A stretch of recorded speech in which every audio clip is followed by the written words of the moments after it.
You're listening to Season 2 of Beyond Insights, your go-to podcast for all things accounting, business, and technology. Unsure how to improve your leadership skills, or whether you're suited to being a leader to begin with? Looking for ways to build a stronger team or take better risks? Then stay tuned. From cybersecurity, blockchain, and AI innovations to sustainability, employee retention, and work-life balance, we've got you covered. We speak to knowledgeable and insightful guests from varied backgrounds, industries, and locations from all around the globe. From this multiplicity of thought, we strive to find solutions to our most urgent business problems. Whether you're a small business owner, an accountant, entrepreneur, or even a young professional looking to progress, this podcast is for you. Thank you for tuning in. Let's dive right in and go beyond insights.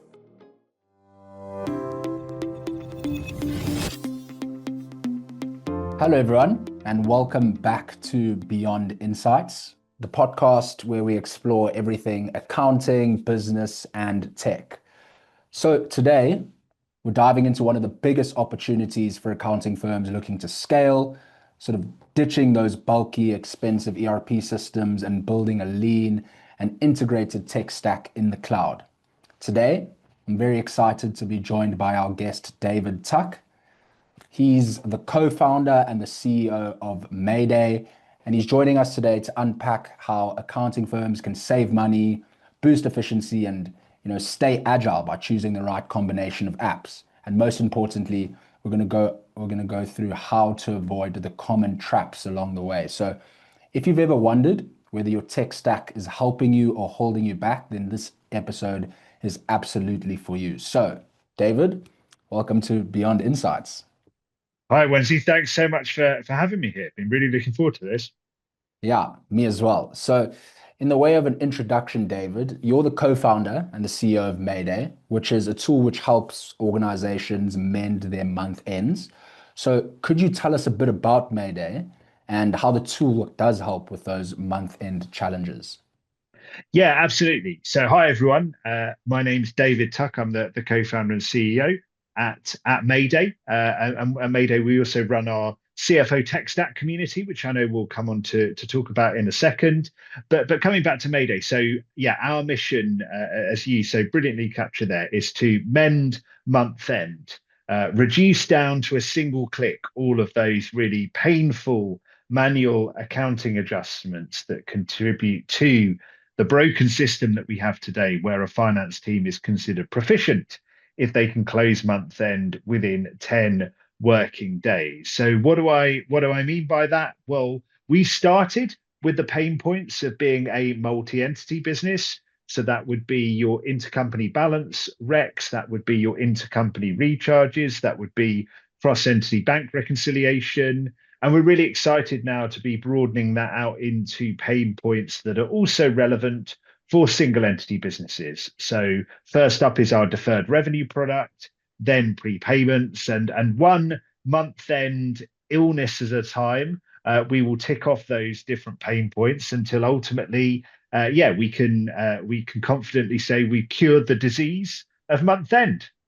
I love that. I mean, that is as good an introduction as I've heard in a while, David. So I think for the people who aren't sort of familiar with yourself, you do have quite deep industry experience in things like professional services and accounting tech. So how's your experience working in the accounting space? And something which wasn't mentioned in the introduction, but founding Chaser, how's that also informed the work that you do today? Yeah, absolutely. So, I mean, my entire career has been in and around accounting. I qualified with Deloitte, then headed up a succession of startup and SME finance teams, faced the challenge there of selling on payment terms. And so that was the background to me founding Chaser. So I've been an accounting tech entrepreneur for the last 12 years now. So built Chaser, which is the leading kind of accounts receivable automation product, won Xero's App Partner of the Year award in 2016 and in 2023. And yeah, been really proud to be building Mayday for the last 4 years now with my co-founder Griff and our fantastic team of now 12. And yeah, that's really solving the issue that was close to my heart of month end, having run those sort of M of SMB finance teams and really toiling with the amount of time each month that we would need to devote purely to the month-end close. And ultimately, Griff and I came together 4 years ago and resolved that surely there had to be a better way. Yeah, yeah. No, that's fantastic. I think most of the best ideas come from, how can we make this more efficient? How can we solve these problems that maybe we ourselves are experiencing? Because I'm sure it's something that others are experiencing as well. So that's fantastic. I think having done a bit of research on yourself um, before jumping on today, it is a seriously, seriously impressive resume that you've got. So in the way of formal introductions, I'm glad that everyone's got an idea of sort of who you are, but maybe let's break the ice a bit with something more informal. So, what's one interesting thing about yourself that people might not know that you'd like them to know? Yeah, absolutely. So I was giving this a bit of thought beforehand. So I once knocked out Olympic gold medal winning boxer Audley Harrison of a poker tournament. Um, No way. so yeah, that's my claim to fame. I didn't recognize him. He was at the other end of the table, Yeah. and never have I been so glad that I didn't gloat in my life as I was in that moment. No, that is, I mean, I'm sure that's been sort of told at dinner parties. I know I would be sort of waxing lyrical about a story like that all the time. So, no, that's a great fact for people to know. So, moving on to the topic of today's podcast, which is building a tech stack that can help you grow without costing an arm and a leg. Could you tell us, or all the people who are listening, why are so many big firms still using those expensive ERP systems? What's keeping them there? Yeah, absolutely. And I might just give a little bit of the backstory to this. So yeah, Mayday we've been going for 4 years now, and our target customer is a sort of 2 to 10 person in-house finance team Okay. thriving with Xero and desperate to continue to kind of use it. So we're now at what 270 sort of 5-star reviews on the Xero App Store. Wow. One calls us the answer to a larger Xero user's prayers, and with our initial kind of multi-entity focus, another one, where beautiful accounting software meets marvelous multi-entity month end. And I think that's Mm. a really important kind of backdrop to it. That's what we do as Mayday, and we build brilliant software to delight our customers to kind of solve their month end problems, starting with the needs of multi-entity businesses. And what we came to see with a webinar that we did off the back of winning the Xero Emerging App Partner of the Year award in 2023 was that there was this bigger need, this bigger pain point that we were addressing of, I love Xero as a system. How can I continue to scale with it rather than making, as one of our customers described it, the horrible and hectic move to an ERP system? So that led us to create our CFO tech stack community that we run with Mayday, which is providing the content, the community, the events for in-house finance leaders when it comes to that insight of how they can thrive with Xero and its ecosystem. So brilliant solutions like Mayday, like Sift, and build a Mhm. best-in-class tech stack around it to avoid that horrible and hectic move to an ERP system. And so that's, I guess, that's why I'm wearing the Stacked t-shirt, which is Love it. our flagship conference that we run with CFO Tech Stack. We were thrilled to have Liam and Tegan from the SIF team at Stack Sydney a couple of weeks ago. And yeah, that's Stacked has been described as by Tyler Caskey as the ZeroCon for in-house finance teams. So that's the kind of context in which I speak about this topic today. So yes, we're thrilled to be building brilliant product to help eviscerate the pain of month end, but we are also serving that wider need of how to do brilliant things in scaling with Xero and its ecosystem as an M of SMB business with an in-house finance team. And look, I mean, I guess the opportunity that we came to see was huge. That there were just these amazing stories, and I know we'll come on to those in a little bit more detail subsequently. But amazing stories that finance teams were doing in scaling with Xero and its ecosystem. We ran the stats on our data, and we found that we had 13 businesses, 13 groups that had 100 million plus, 100 million pounds plus annual turnover, happily Wow. scaling with Xero and its ecosystem. Wow. Five of those over 200 million pounds, and one with over £1 billion of turnover. And so that's the kind of the backdrop to it, and that's what we're so excited about, was that there hasn't been a precedent, there hasn't been an awareness around just how much it's possible to do in scaling with Xero as a brilliant system that our customers singularly love for what it can do, and how enriched it can be with a best-in-class tech stack around it, and the amazing outcomes that businesses and finance teams can achieve. Whew. And sort of going back onto those legacy systems, now that we're sort of getting into the different tech stack options that businesses have, what are the most common pain points that you've seen in organizations trying to scale on those legacy systems? So, I mean, I think it's like, at its core, it is the quality of system, the quality of automation that they are able to achieve. So, if you look at some of the cases of the businesses that we've worked with, so Paresh at Alternet, who I know is a shared customer of ours at Mayday and yourselves at Sift. Yes. So, they were previously using Sage Intacct as an ERP system. They made the move over to Xero, Mayday, Sift, and a couple of other solutions in their tech stack. They saved £50,000 a year on the cost of their tech stack. But in addition to that, and this really kind of demonstrates the point of just how much it's possible to do with a kind of a Xero, Sift, Mayday based tech stack. At the point that they made that move 18 months ago, they had 9 people in their finance team. Over the intervening 18 months, 3 of those finance team members have chosen to move on. And that business has not needed to replace them because of the superior quality of the kind of Xero, Sift, Mayday based system that they have been able to build. So in addition to saving £50,000 on the cost of their tech stack, they saved £200,000 in cost of their finance team, through the better quality of system. And they're able to close months end faster, achieve better, more accurate results, and to do that whilst having £250,000 of additional kind of budget to spend on other things. Wow. No, that is that's amazing. That's amazing. And so, okay, let's say now I'm starting to consider what we're discussing, moving on to a good tech stack, which can save me time and can save me money, get me more value. When does it make sense for a company to move away from an ERP? So are there any triggers that you can sort of suggest? Are there signs that finance teams should be sort of looking out for? What would I be looking at when I start to think about making that change?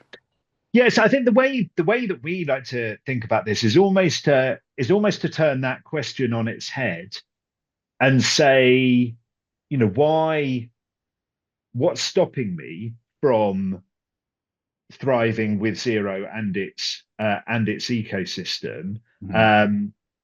I think that's been the issue previously. There's been a misconception that Xero is just for S of SMB businesses, and don't get me wrong, that's its core, and it does a brilliant job for S of SMB businesses. But for those larger kind of M of SMBs with in-house finance teams, there's been inadvertent signaling previously, and so people have sort of sleptwalked into the thought process of, I need an ERP system, whereas in actual fact it should be the other way around. They should be thinking, okay, I can, Xero plus its ecosystem can work for me until and unless there is a specific reason why it can't. And this is not to say, like, we're very, very mindful with CFO Tech Stack that we don't fall into the trap of blinkered boosterism. And we're not saying that, Xero plus its ecosystem will work for every single business for the remainder of its life. There will absolutely be reasons that a business might need to move to an ERP system. That might be like we had a financial services business where, by virtue of how heavily regulated they were, user permissions was really, really important to them. They had to have very tight, very granular user permissions about who could do what in the general ledger. Because if kind of things deviated from that, they could quite literally be put out of business. That was a reason that drove them rightly to an ERP kind of system.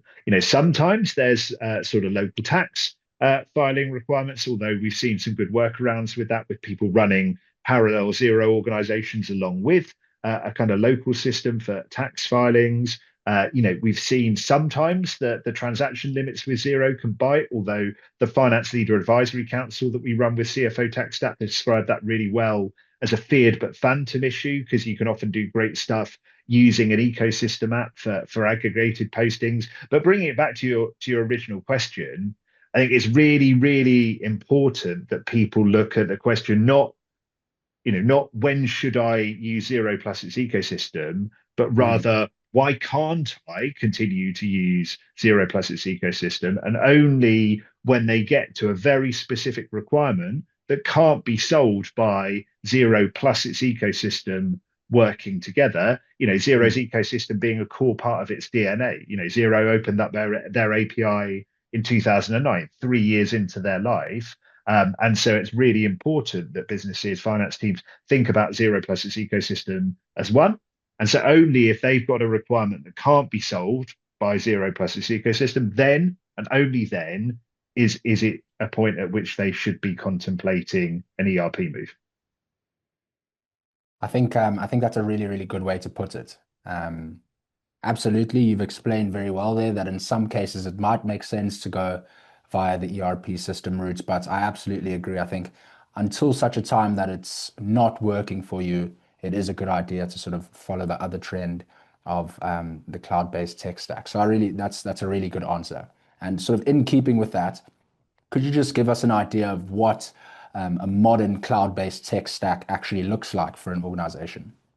Yeah, absolutely. And there's a bunch of great content on the CFO Tech Stack website about this. So cfotechstack.com, lots of great content on there. The most popular section of the weekly newsletter that we run is our How I Stacked It section, which is finance leaders like Parish at Outernet sharing the tech stacks that they use. And I might just, I know some people are kind of watching this, and some people will be listening in, and there'll be the opportunity for those that are listening to kind of access the resources. This is an example of Parish's from Outernet, his tech stack. Yes. So we've got Mayday there, we've got Sift, we've got Pento that they use for payroll, and we've got Soldo that they use as a spend management kind of system.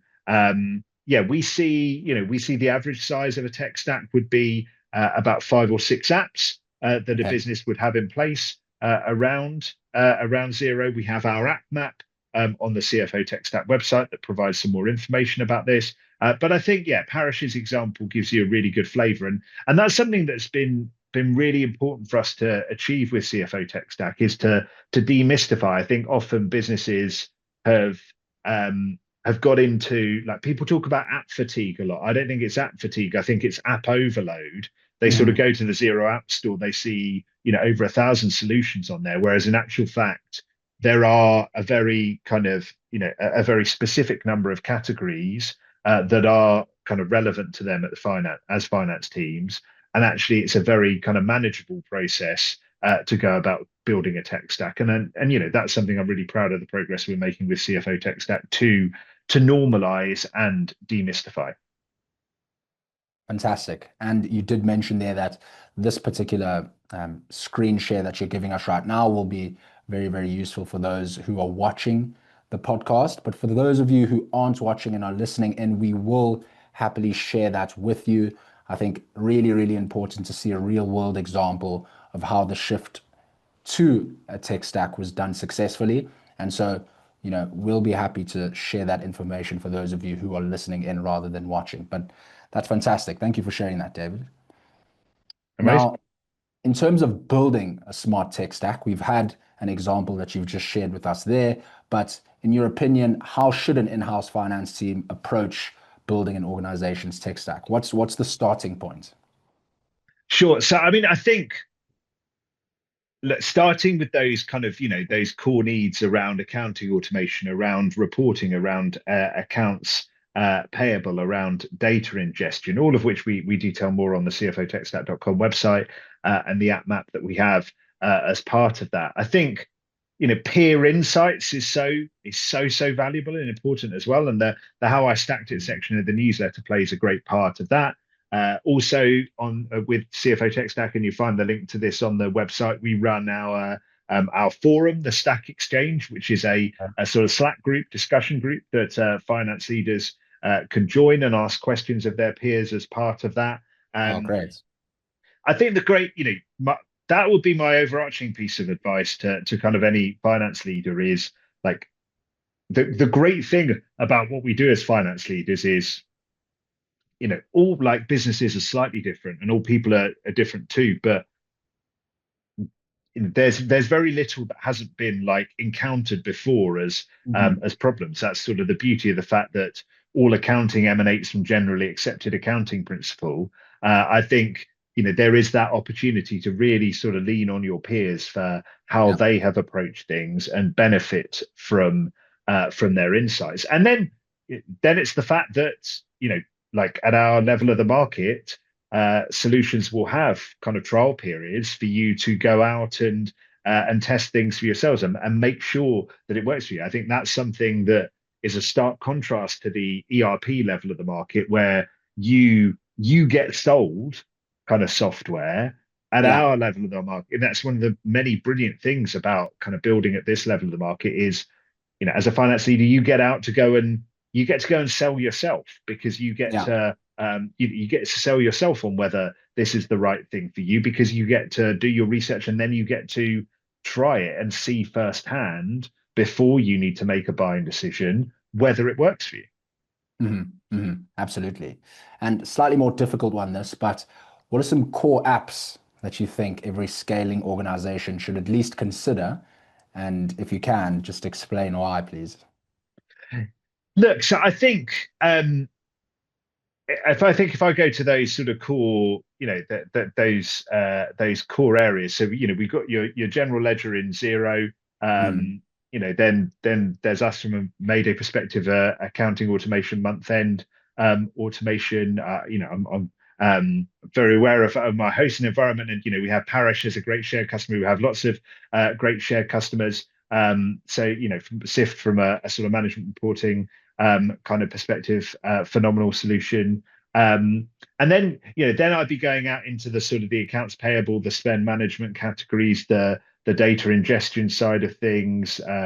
Potentially looking at a financial planning and analysis solution there. And I think that's where, in the interest of editorial independence, Wendy, you're not going to get me to name any specific solutions. I'm afraid lots of great ones that we detail more on our app map as part of CFO Tech Stack. I love that. And I was just going to mention as well that the highlighting of Sift there wasn't something that we've asked of you, David. That was of your own volition, and we do appreciate the support that you give us at Sift as well. So another thing that I'd like to find out from you, David, is how important is that integration between tools? So you've put together a tech stack. How important is that integration aspect of things, and what are some common mistakes that finance teams make when they're choosing the apps in their tech stack?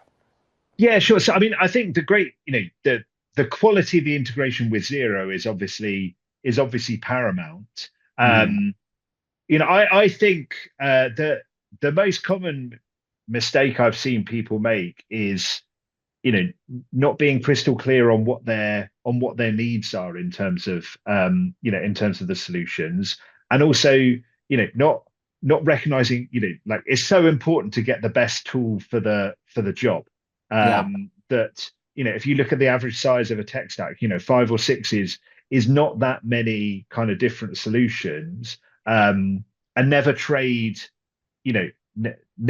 depth for breadth find the best tool for kind of your job, because this stuff's really, it's really easy to do badly. It's incredibly hard to do well. And so taking the time to identify the job that you need to do, and then B, the best of breed tool to solve it.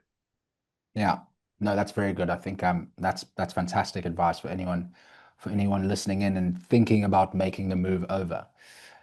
And so in terms of benefiting mostly out of making the move, what role does automation play in improving sort of efficiency and profitability? Yeah, sure. So, I mean, I think I'm really fond of the idea of the hierarchy of needs as it applies Nice. to the finance function. That, let's think about that broken system that has been the case, where a finance team is considered proficient if they can close month end in 10 working days. We have a stat where it costs, a very average of $173,000 per year, just to close month end as a finance team, Wow. because of all of the manual work involved.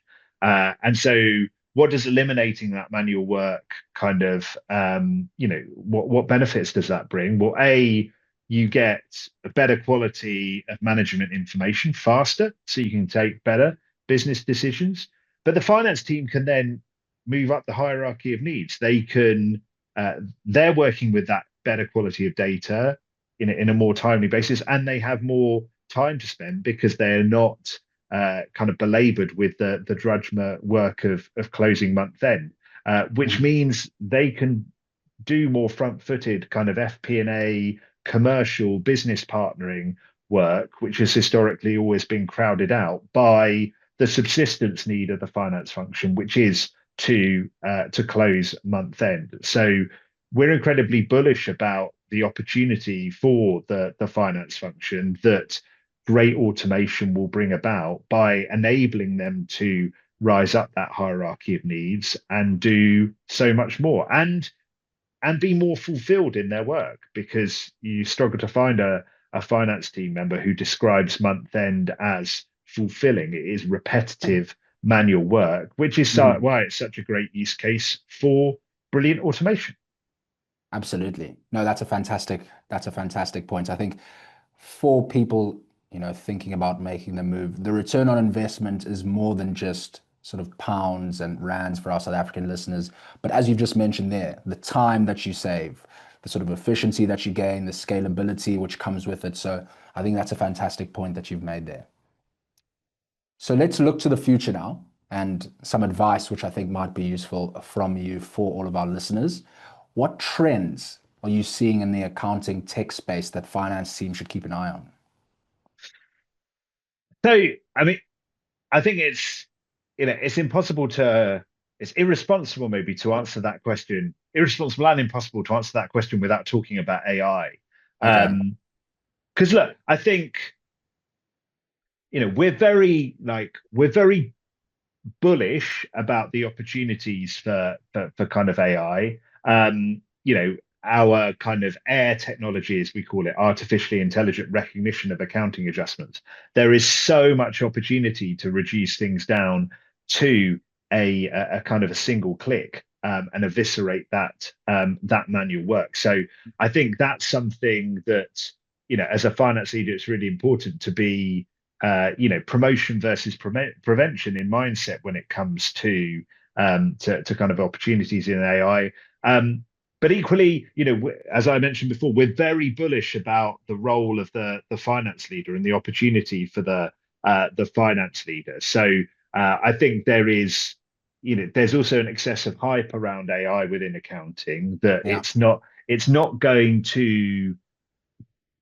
in our view, it's not going to disrupt and kind of remove the role of the finance person. It's going to move them up the hierarchy of needs. 100%. But we're not of the view that it is going to, it's not going to remove the role, because,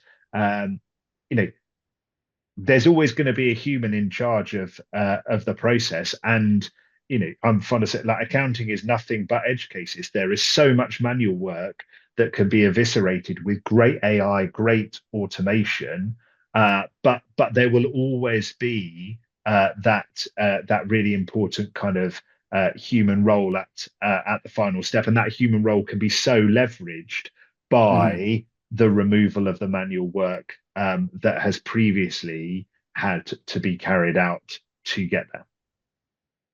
Absolutely. Couldn't agree more. Couldn't agree more. And so let's say, for example, a business wants to start this transition based on the conversation we've had. A business wants to start this transition tomorrow. What's the first thing that you would suggest they should do? So I would absolutely recommend going to kind of to cfotechstack.com, because I've been there as a finance leader to try and do this stuff on my own, and it's daunting. It's daunting, and so that's really the sort of the founding mission behind CFO Tech Stack, is to normalize building a great tech stack around Xero and its ecosystem, to share the stories and establish that precedent, because it's really amazing what finance teams are able to do, but they need to feel a psychological safety to do that. So I would absolutely kind of recommend going there first, because that is, anyone who's in this situation going, okay, this is me and I want to give it a go, like, your mindset of, oh, I don't know where to start, and like, the kind of risk involved, am I going to be sticking my neck out? Like, that is absolutely why we built CFO Tech Stack as a community, because you should feel psychological safety doing this, because it can and should be the norm and the default option, rather than, as has historically been the case, because there hasn't been that precedent, it's felt like the risky move, when moving to an ERP system is the incredibly risky thing to do. Yeah, I love that. I love that. Okay, well, I really, really hope that people have taken loads away from our conversation, David. I know I have. I think there's a couple things you mentioned in there, that have really, really, really interested me. And I think, had we not only had this 30-minute period, I'd be peppering you with a lot more questions. But before we do end off, I do just want to, as is the case in all of our Beyond Insight episodes, finish off with a couple rapid fire questions for you. So, great. Firstly, outside of Sift and Mayday, what is your favorite app at the moment? I'm gonna cheat. I'm gonna say Xero, because you didn't. That's you didn't true. exclude that one. There we go. Yes, well played. And I'm sticking with it. Well played. I love that. I love that. Okay, and then what's one piece of tech that you think is overhyped? I'm going to go back to my previous one around. I think the kind of the AI next gen kind of accounting that's gonna supposedly disrupt the kind of the Xeros and the QBOs of this world. I don't think that that will be the case. I think AI is going to have a hugely important role to play as a sustaining rather than a disruptive innovation. Awesome. And then what's the best tech decision you've seen a firm make? So, I think, look, I'm going to repeat myself, but I can't think of a better example than Parish's and Outernet. And look, there's a bunch of other stories of that ilk. Kathy at Pure Escapes, who led that 7-entity business from NetSuite over to Xero, plus a tech stack around it. That's a really bold thing to do, but it's to the Parish's example, £250,000 a year that they've saved, and they are able to achieve better things as a finance team even after that saving. It's just incredible. Fantastic. And then just lastly, if there's one thing that you'd like people to take away from today's podcast, what should it be? Yeah, so I think, as I'm really fond of saying, it's not, so let's contextualize this in terms of, we're talking M of SMB, in-house finance team. Not just that it's possible to scale with Xero and its ecosystem, not just that it's cheaper, but invariably, to the Parish and Outernet example, it enables you to build a far kind of superior quality of system as well. So I think the one thing I'd want people to take away from any interaction that they have with with me, with us, from a CFO Tech Stack and Mayday perspective, is feeling that sense of safety and moreover excitement that they are in the right place in scaling with Xero and its ecosystem, unless they've hit one of those, rare and very specific points, which mean they absolutely, it's abundantly clear that they can't do that. But unless they have, then they should feel, very kind of happy and excited that they are in the right place. Fantastic. Well, David, once again, I just want to thank you so much for your time today. I think the insights that you've provided have been massively, massively helpful. And I know for a fact that'll be the case for everyone listening and watching this episode of Beyond Insights today. So thank you so much for your time, and we'll chat again soon. Brilliant. Thank you so much for having me. Such a pleasure. Thanks for tuning in to the Beyond Insights podcast. Please like and subscribe on whatever platform you're listening to right now. And please share with any of your colleagues or friends or family members that you think might benefit from listening to this podcast. That's all from us. Until next time, see you then.